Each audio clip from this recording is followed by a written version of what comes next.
President Moon also attended the South Korea-Singapore Business Forum. Emphasis was made on expanding cooperation between the two sides beyond economics. Hwang Hojun has more from that event.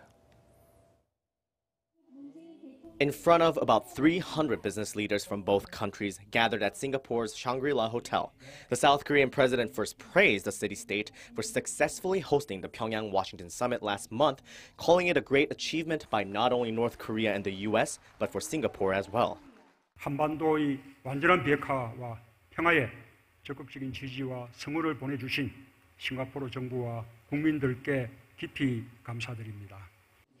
President Moon also called for Singapore's active support for his new southern policy, especially with Singapore chairing the 2018 ASEAN Summit.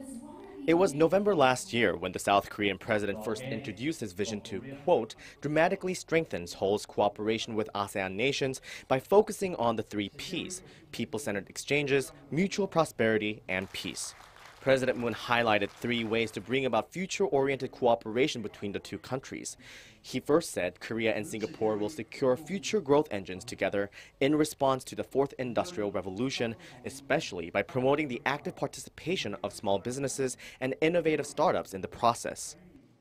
싱가포르의 혁신 역량과 자본력에 한국의 세계적인 정보 통신 기술이 결합하면 큰 시너지 효과를 만들어낼 수 있을 것입니다.